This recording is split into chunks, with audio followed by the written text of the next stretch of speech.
So the big idea of today is learning. You can learn things that are hard, and the attitude that you bring to the learning is deeply significant.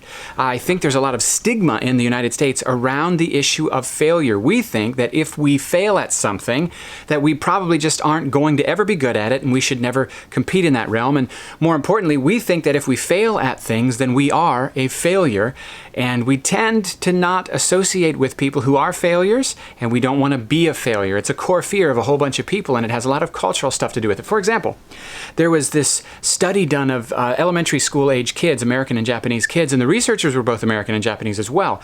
And there was one particular Japanese kid who was working on a math problem, and it took him like 45 minutes to figure it out, and the American researchers were feeling a lot of empathetic shame. I couldn't believe, oh my word, it's so embarrassing. It's taken him so long to do it. It's painful. But the Japanese researchers didn't experience any of that. They were just calm and cheerful and encouraging, and when he finally got it done, they cheered, and it was great. And they think that it's not so much an innate aptitude for math that makes the Japanese students score so much higher in math science than in Americans, but rather a set of attitudes we're bringing to the table that we try and it's hard for us and we didn't figure it out, and therefore, we'll never be good at it, so why would we bother wasting our time on it? And I wonder how much those attitudes around learning, where we just say, well, you know what, I'll never be good at that. What happens when then a spouse comes to us and says, here's a set of behaviors that are really, really troubling and painful for me, and I would like you to get better at this. And we go, well, it's just the way God made me. I'm never going to change. I have never always done it this way, and I'm always going to be this way. When actually, if we had a different attitude, the attitude of, yeah, it might be hard, but we can learn new things, then we can progress through the stages of learning. There was this world-renowned photographer, and somebody said, how did you get to where you are when you take such beautiful photos? And he said, it's simple. I have failed thousands more times than you, and it's as simple as that.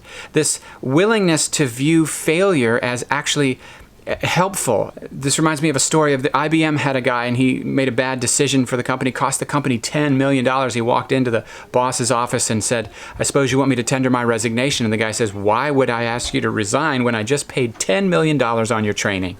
We quit instead of take failure as our greatest lesson. Of course, it reminds me of Yoda in one of the newer Star Wars movies when he's frustrated with Luke saying, Master Luke, you still didn't figure it out. You've passed on all the stuff that you were successful at. You passed on all the things you were good at to your students, but you need to pass on your failures as well as your successes. Pass on your struggles. Pass on your blind spots. Pass on the stuff that you know for a fact didn't work to the kids, because failure is your greatest teacher. Like if life were a video game and it was always set to easy and you always were winning, that would be the proof that you aren't learning anything.